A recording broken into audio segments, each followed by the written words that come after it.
Bonjour à tous et bienvenue dans le premier numéro de la chronique Compliance et Sécurité. Je suis ravie de vous retrouver aujourd'hui, malgré ces temps troublés en pleine crise du Covid-19, pour discuter ensemble de questions fondamentales en matière de conformité. J'ai voulu créer un support original et pédagogique basé sur des thématiques que vous m'avez soumises pour ouvrir notre esprit à toutes les questions qui gravitent autour des métiers de la compliance ou de la sécurité. Je vous remercie tous d'ailleurs de m'avoir massivement proposé des sujets dont vous aimeriez qu'on discute et n'hésitez pas à continuer à m'écrire à ce propos. Cette chronique doit être un moyen de nous rassurer, tout métier confondu, tout pays confondu. Après ce petit avant-propos, je vous propose d'entrer dans le vif du sujet qui va nous intéresser aujourd'hui, le KYC, la connaissance client. Le KYC, c'est l'obligation pour tous les assujettis, avocats, notaires, établissements financiers, experts comptables, professionnels de l'immobilier, etc., de documenter toutes les entrées en relation d'affaires par des documents souvent d'identité, des justificatifs de domicile ou encore de revenus, et ce afin de connaître suffisamment le client et le risque qu'il représente. Cette connaissance du client doit être régulièrement mise à jour selon le risk rating de l'individu. En effet, selon son pays de résidence, son métier, ses associés, ses activités ou sa forme en cas de personne morale et selon des dizaines d'autres critères, le client sera classé en risque faible, moyen ou élevé, selon l'échelle de risque la plus simple évidemment. Le KYC, cœur de nos métiers, est aujourd'hui la clé de la compréhension et de la prévention de différents phénomènes. Fraude, blanchiment, financement du terrorisme, évasion fiscale ou encore corruption, autant de crimes et de délits décelables avant même l'entrée en relation d'affaires, grâce à des commerciaux attentifs et des analystes justement formés. Ce point est extrêmement intéressant car il rassemble l'ensemble des assujettis, mais aussi bon nombre de métiers de la sécurité. En effet, connaître la personne avec qui l'on envisage de faire du business ou la personne sur qui nous devons enquêter par exemple est primordial. Si la nécessité de mener une due diligence efficace et de rester vigilant tout au long de la relation avec un client est une obligation réglementaire, c'est aussi, vous en conviendrez, un coût. Aussi, selon une étude de LexisNexis Risk Solutions, la lutte contre le blanchiment coûterait plus de 18 milliards de dollars par an à l'industrie financière française. Selon une étude menée par Thomson Reuters outre-Manche cette fois, les banques britanniques dépenseraient en moyenne 47,8 millions d'euros par an pour la conformité en matière de KYC. Face à ces chiffres colossaux, plusieurs questions se posent aujourd'hui. Quelles sont les obligations en matière de connaissance client? Quels sont les risques les plus importants pour les assujettis? Comment établir des procédures de connaissance client efficaces? Enfin, quel est l'avenir du KYC? Voici les questions auxquelles nous allons tenter de répondre ensemble dans cette première chronique Compliance et Sécurité. Envisageons dans un premier temps les obligations des assujettis. Face à un arsenal réglementaire et législatif toujours plus lourd, il est parfois difficile de s'y retrouver. Le GAFI traite évidemment la question de la connaissance client dans ses 40 recommandations. Les mesures de vigilance sont d'ailleurs abordées dès le premier point. Il est ainsi recommandé d'identifier son client grâce à des données fiables et indépendantes, d'identifier le bénéficiaire effectif d'une structure ainsi que toutes les structures juridiques qui gravitent autour du client, d'identifier la nature de la relation envisagée et assurer un contrôle attentif de toutes les transactions afin de repérer toute opération inhabituelle.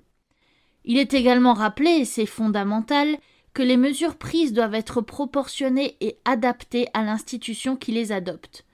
Le GAFI recommande ensuite l'adoption de mesures renforcées dans certains cas ou de mesures simplifiées en cas de risque minime. Un principe fondamental découle de ces recommandations. Si toutes ces informations n'ont pu être dûment récoltées, l'institution ne doit pas nouer la relation d'affaires. Ensuite, la recommandation 9 est elle aussi toute particulièrement importante, puisqu'elle rappelle que le fait de faire appel à un tiers ou un apporteur d'affaires ne dispense en aucun cas l'institution de mener ses propres contrôles, vérifiant ainsi que le tiers en question détient bien et à tout moment la documentation nécessaire et qu'il respecte toutes les obligations en matière de connaissance client. D'un point de vue européen, avec la 4e directive de 2015 sur la lutte contre le blanchiment d'argent et le financement du terrorisme, ce sont ces recommandations qui sont reprises dans leur ensemble. En effet, le chapitre 2 reprend toutes les obligations des assujettis en matière de vigilance à l'égard de la clientèle. Il y a cependant des précisions, comme à l'article 14 par exemple, où l'on dispose qu'il peut être autorisé par un État membre qu'un compte soit ouvert par un établissement de paiement, et ce avant même que la due diligence n'ait été faite. Cependant, celle-ci devra tout de même impérativement avoir lieu avant la moindre transaction. Une modification importante de cette directive a eu lieu en 2018 avec la 5e directive AML et notamment à l'article 13. En effet, depuis cette date, il est autorisé de procéder à l'identification d'un client grâce à, je cite, « tout processus d'identification sécurisé, électronique ou à distance, réglementé, reconnu, approuvé ou accepté par les autorités nationales concernées ». D'ailleurs, cette notion de processus électronique, je vais vous demander de la retenir puisque nous y reviendrons un peu plus tard.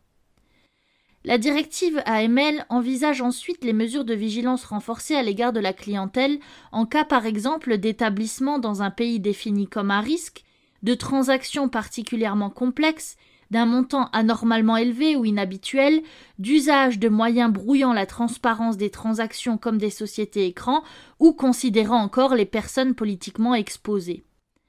Dans ces cas, la directive de 2018 est venue indiquer la nature de ces obligations renforcées. Obtenir des informations supplémentaires du client, remonter la question à un rang hiérarchique supérieur pour l'approbation de la relation d'affaires et surtout renforcer la vigilance. Concernant l'entrée en relation à distance, facteur à risque pour la directive de 2015, des précisions ont été apportées par celle de 2018. Ces entrées en relation sans face-to-face sont désormais hors du champ des mesures de vigilance renforcées si et seulement si elles sont assorties de certaines garanties telles que des moyens d'identification électronique. Encore une fois, les avancées technologiques sont intégrées dans la lutte contre le blanchiment et le financement du terrorisme. La 5e directive a enfin ajouté un nouveau facteur de risque, les transactions liées au pétrole, les armes, les métaux précieux, le tabac, les objets à valeur archéologique, culturelle, historique, religieux ou scientifique, ou encore à l'ivoire et aux espèces protégées. Évidemment, chaque État membre, par ses transpositions, a établi ses propres règles en matière de connaissance client. En France, c'est l'ordonnance du 1er décembre 2016 qui est venue mettre à jour le code monétaire et financier en la matière pour la 4e directive, et une ordonnance du 12 février 2020 pour la 5e directive. Il existe aussi dans le monde d'autres groupements régionaux qui veillent à l'harmonisation de cette lutte, comme le GIABA, groupe intergouvernemental d'action contre le blanchiment d'argent en Afrique de l'Ouest. En résumé, toutes les institutions internationales, régionales ou nationales veillent à ce que les assujettis aux obligations en matière de LCBFT aient une parfaite connaissance client. Si les règles paraissent plutôt simples, comment sont-elles traduites opérationnellement ? Comment mettre en place des procédures de connaissance client efficaces et complètes ? Nous allons le voir tout de suite. D'un point de vue opérationnel, tous les assujettis doivent répondre à 2 obligations. Premièrement, mettre en place des procédures adaptées, efficaces et simples. Nous savons tous qu'élaborer des procédures de 60 pages est totalement inapproprié. Deuxièmement, former l'ensemble des collaborateurs sur les questions de connaissance client et sur la procédure à suivre. Ce combo procédure-formation est d'ailleurs vrai pour toutes les autres problématiques de la compliance. Il est vrai que le KYC, c'est un gros morceau. Entrée en relation d'affaires, risque client, mise à jour des données, fraude documentaire, screening sur WorldCheck ou Dow Jones, screening par rapport aux listes de sanctions internationales de gel des avoirs, recherche sur source ouverte, autant de tâches qui doivent être faites, comprises, documentées et conservées. Prenons un exemple type d'un gérant de société qui approche un commercial de votre entité et vient demander l'ouverture d'un compte en banque, avec comme but de demander ensuite un prêt pour créer de nouvelles activités au sein de son commerce. Situation courante, presque banale, cependant c'est dès cet instant que le KYC commence. Ici, le tout premier agent de la compliance, c'est le commercial. Il est impératif que les commerciaux soient impliqués dans la logique compliance et ce avec l'appui du top management. Si les deux courants ne vont pas dans le même sens, on assistera à des tourbillons, des remous et les services ne fonctionneront pas correctement. Les commerciaux doivent être formés et impliqués. C'est eux qui les premiers auront ce feeling avec le client, qui sauront déceler chez lui une potentielle envie de cacher des choses. Je sais par expérience que cette rivalité vente et compliance existe malheureusement un peu partout. Mais c'est un des tout premiers points à traiter lorsque l'on veut une conformité exemplaire. Faire évoluer la vente en milieu sécurisé, c'est impératif. Ensuite, les analystes ou le département compliance réceptionnent les documents d'ouverture de compte ou d'entrée en relation. Pour les petits assujettis, une seule personne traite la relation client du début à la fin. Cela facilite grandement les choses. Mais là arrive une nouvelle problématique, enfin plutôt deux. La première, quels documents j'accepte? La deuxième, comment être sûr que ces documents ne sont pas des faux? L'analyse documentaire est extrêmement importante. Vos procédures doivent mentionner clairement quels documents sont acceptés en tant que preuve d'identité, justificatif de domicile ou de revenus. Pour les autres documents, statut, organigramme, bilan, il y a moins de questions à se poser. C'est alors au département compliance, selon les recommandations, de décider ce qui est accepté ou non. Acceptons-nous les attestations de résidence signées par un individu autre que notre client qui certifie que ce dernier vit bien chez lui? Acceptons-nous les permis de conduire comme seule pièce d'identité? Acceptons-nous les factures de téléphonie mobile comme justificatif de domicile? Toutes ces questions doivent être clairement traitées dans la procédure. L'analyste et le commercial doivent disposer d'une liste claire de documents acceptables ou non. Concernant la fraude documentaire, combien d'analystes sont aujourd'hui formés à cette problématique? Très peu. Combien savent aujourd'hui reconnaître une fausse carte d'identité ou une fausse fiche de paye? Très peu aussi. Et pourtant, c'est nécessaire. Je rappelle tout de même qu'Amedy Coulibaly a pu se faire attribuer un prêt de quelques 6 000 € entièrement documenté par de fausses fiches de paye. Il existe aujourd'hui des réseaux d'escrocs spécialisés dans les crédits à la consommation qui usent de fausses identités ou de faux justificatifs de revenus pour se faire allouer de petites sommes qu'ils ne rembourseront évidemment jamais. Les équipes doivent connaître le b.a.-ba de la fraude documentaire. Les mentions obligatoires sur les fiches de paye, être attentif aux polices d'écriture sur les pièces d'identité ou encore aux tampons. Une fois la documentation récoltée et si elle est présumée fiable, il convient de les analyser et d'en ressortir toutes les informations nécessaires. Lieu de naissance, lieu de résidence, profession, revenus mensuels, patrimoine, statut marital, toutes ces informations peuvent et devraient être demandées dans un formulaire d'entrée en relation rempli directement par le client. Pourquoi? Car cela permet de déceler les premières incohérences. Chaque information doit être lue, intégrée, réfléchie et conservée.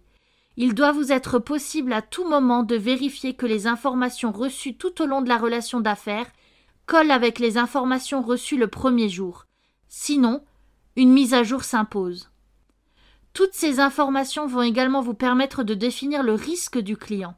Selon les facteurs de risque que nous avons envisagés précédemment, vous déciderez si vous devrez mettre en place une vigilance particulière, c'est-à-dire une mise à jour plus régulière des informations ou encore demander de la documentation supplémentaire. Ainsi, vous pouvez demander une seconde pièce d'identité, demander la certification d'un document, exiger que le premier paiement soit effectué par ou sur un compte ouvert au nom du client par un organisme financier européen ou demander des justificatifs supplémentaires sur l'origine des fonds ou leur destination. Une fois cela fait, n'oubliez pas de taper le nom de votre client dans des outils comme WorldCheck si vous en disposez, et en plus, évidemment, de faire des recherches sur sources ouvertes. Plus que jamais, Google est votre ami.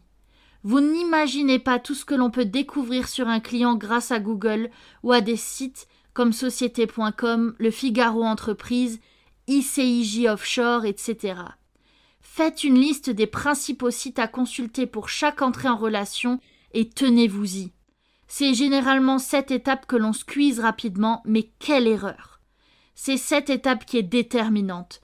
Grâce à cela, vous pouvez découvrir le passé douteux de votre client, son lien avec des affaires telles que les Panama Papers, les nombreuses sociétés qu'il détient et qui ont peut-être fait faillite, ou encore son lien avec d'autres de vos clients.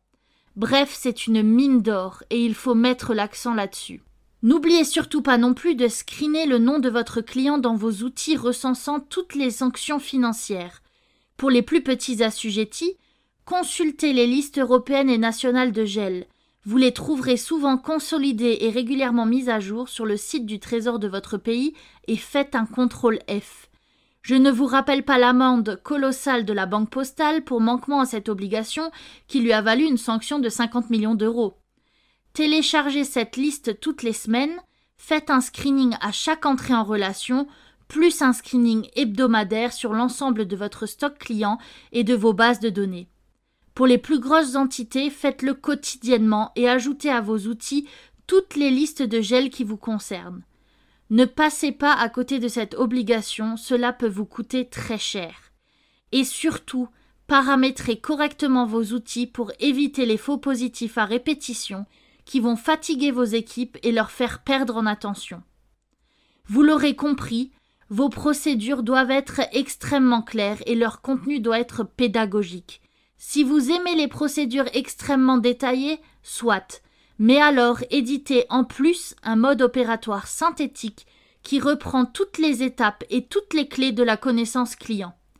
Distribuez-le aux commerciaux, aux analystes, aux opérationnels. Ce genre de fiche est une aubaine pour un travail bien fait. Entre nous, qui va chercher tous les jours dans des procédures de 60 pages en cas de doute? Personne. Alors soyez malins. Si je dois résumer tout cela en quelques points, ce sont les suivants. Intégrez les forces de vente aux problématiques de compliance. Formez vos équipes à la fraude documentaire. Établissez des procédures claires et synthétiques et un mode opératoire. Ne faites pas passer les recherches sur source ouverte à la trappe. Ne vous loupez pas sur vos obligations en matière de sanctions financières comme le gel des avoirs. Avant de faire un bond dans le futur, abordons encore ensemble les risques en cas de non-respect de toutes ces obligations. Vous savez qu'en matière de conformité, en plus de votre responsabilité professionnelle ainsi que celle de l'entité dans laquelle vous exercez, c'est aussi votre propre responsabilité personnelle qui entre en jeu. En effet, vous pouvez être entendu devant un juge pour des faits de complicité de blanchiment d'argent ou de financement du terrorisme pour avoir manqué à vos obligations. Il convient donc d'être extrêmement vigilant et de documenter chacune de vos recherches afin de pouvoir justifier à tout moment de toutes vos analyses en cas de contrôle. Si l'on fait état de quelques sanctions intéressantes au Luxembourg, tout d'abord, la CSSF a prononcé une sanction à l'encontre d'une banque le 4 juillet 2019 d'un montant de 15 000 € pour une défaillance au niveau du dispositif de filtrage des fichiers clients par rapport aux listes de sanctions.